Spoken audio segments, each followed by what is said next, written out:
Welcome in, everyone, your Vegas Nation crew. Cassie, Soto, and Adam Hill here outside of the Las Vegas Raiders Henderson headquarters, where it has been made official. Derek Carr has signed a 3-year contract extension, that could keep him with the Silver and Black through the 2025 season. It is worth $121.5 million, but this contract, Adam, has a few details that still need to be hashed out that are a little complicated here, but you're our expert in all things contracts, so you're going to break it down for us here.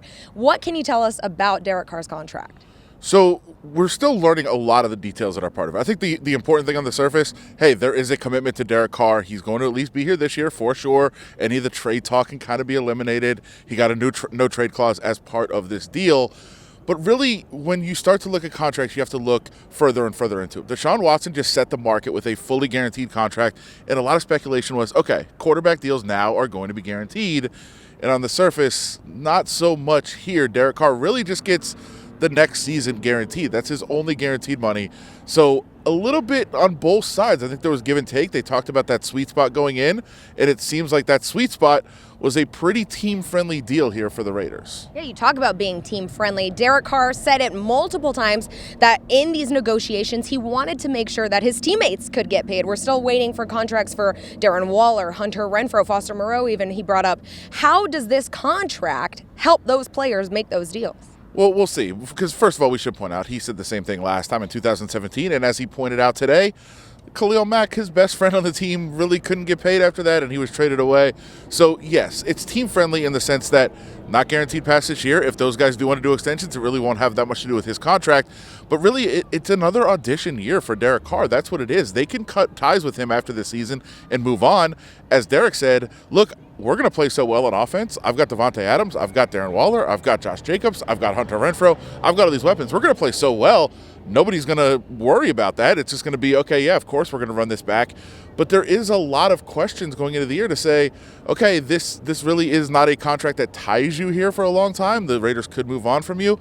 But if they are able to do some of those deals, if they are able to lock up maybe Hunter Renfrow long term, if they are able to maybe do a deal with Darren Waller, which is going to be a little bit trickier, like those are guys that could be in the fold for a long time. And as Derek Carr said, look, if they play to the level that they can and those guys are all taken care of, they're going to keep Derek Carr around. And if they do keep him after this year, then a whole bunch more guaranteed money kicks in. So it really is another audition year for Derek Carr, which probably not what you want to do in your 9th year. You want to be committed long term, but I think he's willing to do it with all the weapons that they could have in place. So you say all that, Adam, and all I'm hearing is this is a make or break year for Derek Carr to wear this silver and black uniform. And it's the same thing we heard last year, right? Like going into last year, there was going to be no more guaranteed money, and this offseason, he really was going to go in with only making around $20 million and nothing guaranteed beyond it, and that's why there was a lot of talk that maybe they could move on.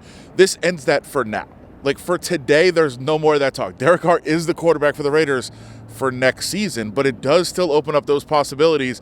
What about after this year? And as we said, look, this is an offense that should excel at a very high level, and if it doesn't, then he probably doesn't deserve more money. And I think that's part of what he said of, hey, look, I'll take less money. I'll kind of bet on myself this year. And there's not going to be any question after the season, in my mind, if you're Derek Carr speaking, that we're going to play so well that none of this stuff matters. Nobody's going to worry about what's guaranteed.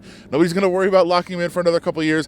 The offense is going to play at such a high level that it's not going to matter. But you never know. What do you make of the no trade clause that was added into his contract? This guy is saying, I'm going to be a Raider or I'm playing golf. What do you think about that? Well, as we just talked about all the team-friendly parts of this deal, I think part of being such a team-friendly deal was Derek Carr and his agent saying, all right, we need something.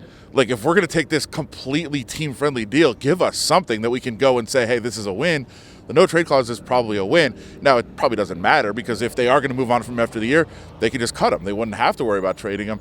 But so that is something you can point out there and kind of, if you're Derek Carr's side, say, hey, look, that's a win. We got that no-trade clause. But it really is kind of just window dressing at this point. All right, well, there you have it. Once again, Raiders quarterback Derek Carr signing a 3-year contract extension worth up to $121.5 million. For more and everything you need to know about the Raiders, head on over to vegasnation.com. He is Adam Hill. I'm Cassie Soto. Thank you so much for watching.